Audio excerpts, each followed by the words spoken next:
신약 성경에 마태, 마가, 누가, 요한, 사복음서가 각각 예수님의 부활의 이야기를 증언하고 기록하고 있는데 생각보다 이 예수님의 부활에 대한 이야기가 너무 허술하게 기록되었다는 것을 금방 알 수 있습니다.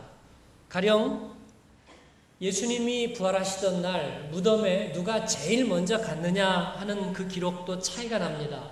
마가복음 16장 1절에 보면 세 여인이 함께 갔다고 기록되고 있고 마태복음 28장 1절에는 두 여인으로 기록되어 있습니다.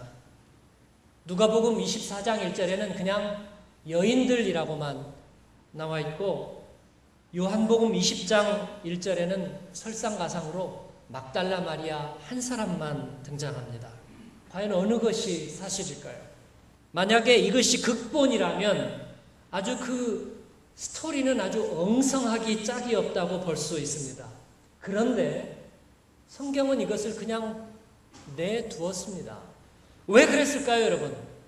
성경은 이 허술하고 헝클어진 부활에 대한 증언을 왜 그냥 손보지 않고 그냥 내버려 두었을까요? 이 모든 것이 말해주는 것은 예수님의 부활은 인간에 의해서 준비되지 않았고 인간에 의해서 증거되지 않았다는 것입니다. 이것은 오직 하나님의 진실입니다.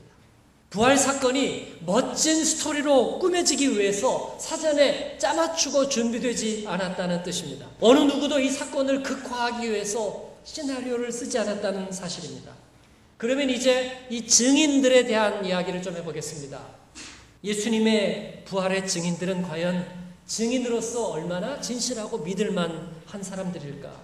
요한복음은 오직 막달라 마리아에게만 카메라를 고정시키고 그에게 조명을 집중합니다.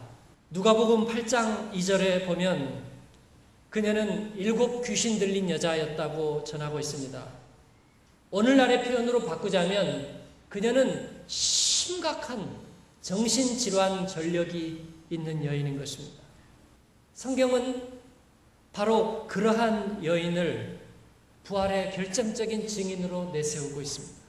사람 수를 세는 데 있어서 여자 수는 세지도 않았을 때입니다. 제자들도 이 막달라 마리아가 예수님이 부활하셨다는 얘기를 전했을 때 아무도 믿지 않았습니다. 왜 그러한 그녀를 크론서에게 결정적 증인으로 삼으셨을까요? 성경은 그 증인의 신빙성에 따라서 이 부활의 이야기를 사실로 만들려는 의도가 그런 생각이 그런 기대가 전혀 없는 듯이 보입니다. 왜일까요? 왜냐하면 부활은 오직 하나님의 진실이기 때문입니다. 인간의 증거와 인간의 신빙성과 인간의 준비를 필요로 하지 않은 하나님의 진실이었습니다.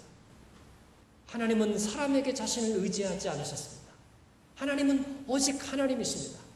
부활은 하나님의 진실입니다. 재미소설가였던 이제는 타계하셨죠. 김은국 씨가 쓴 순교자라는 소설이 있습니다.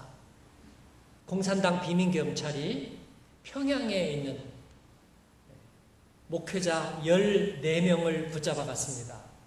전쟁이 시작되고 남한군이 진격해서 평양을 뺏었습니다. 교회 성도들과 함께 그 감옥문을 열고 그 잡혀간 목사님들을 찾았습니다. 14명 중에서 12명이 처형을 당했습니다. 그리고 1명은 정신 이상이 되고 그리고 1명만이 남아 있었습니다. 그 마지막 남은 한 목사님은 다른 목회자들의 처형 사건에 대해서 침묵을 지켰습니다. 처형당한 12명의 목회자들은 순교자로 추대되었습니다. 그리고 살아남은 신목사는 공산당에게 부역을 한 대가로 살아났다는 배반자라는 딱지를 갖게 되었습니다. 그런데 나중에 당시 저들을 재판하고 총살했던 인민군 소자가 포로로 잡혀옵니다. 진실인즉슨 다른 12명의 목사들은 예수님의 사진에 침뱉고 발로 밟고 신앙을 부인했습니다. 그리고 목숨을 구걸했습니다. 1명은 아예 질에 두려움에 질려서 정신 이상이 되었습니다. 그러나 유독 이 신목사만은 그렇게 하지 않았습니다. 인민군 소자는 비겁한 목사들을 조롱하고 증오하고 침뱉으면서 총으로 쏘아 처형했습니다. 그러나 이 신목사는 살려두었습니다. 이것이 진실입니다. 그러나 제가 이 소설을 인용한 이유는 단 한 가지입니다. 참된 진리는 사람의 증거를 필요로 하지 않는다는 사실 때문입니다. 세상 모든 사람이 부인한다고 해도 하나님의 진실은 변함이 없는 법입니다. 왜냐하면 진리는 하나님께만 속했기 때문이에요. 그렇다면 이 하나님의 진실, 이 부활의 사건을 통해서 하나님께서 우리에게 말씀하시려는 하나님의 진실은 무엇입니까? 하나님이 그 아들을 대신해서 우리에게 주시려고 했던 진실은 무엇인가? 제가 거기에 대한 주제가 마음속에 새겨졌습니다. 사랑을 위하여. 우리가 할 수 없는 사랑을 위하여. 우리가 줄 수 없는 사랑을 위하여. 하나님은 우리에게 하필이면 그 방법을 통하여 우리에게 사랑할 수 있는 생명을 주시려고 하신 것입니다. 할렐루야. 부활의 주님은 우리에게 사랑할 수 있는 생명을 주시기 위해서 십자가에서 죽으셨고 그리고 다시 사셨습니다. 사랑할 수 없는 옛 자아는 죽어야 되었습니다. 사랑하는 여러분, 주님의 부활은 이 능력입니다. 이 우리에게 새로 시작되는 진정한 주님 나라의 시그널입니다. 우리를 사랑하는 자로 변화시키기 위한 하나님의 능력입니다. 우리는 그 주님의 부활의 생명을 우리 안에 덧입을 때에 우리는 비로소 우리 옛사람에 대하여 죽을 수 있습니다.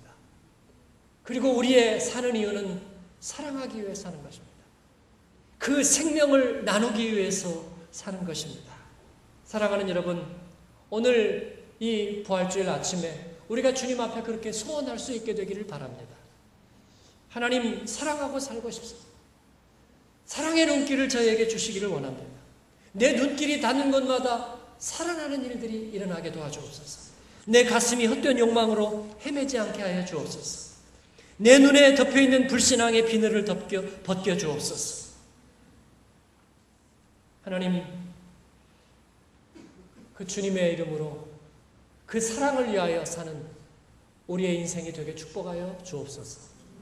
그 은혜가 오늘 저와 여러분에게 함께 하시기를 주님의 이름으로 축복합니다.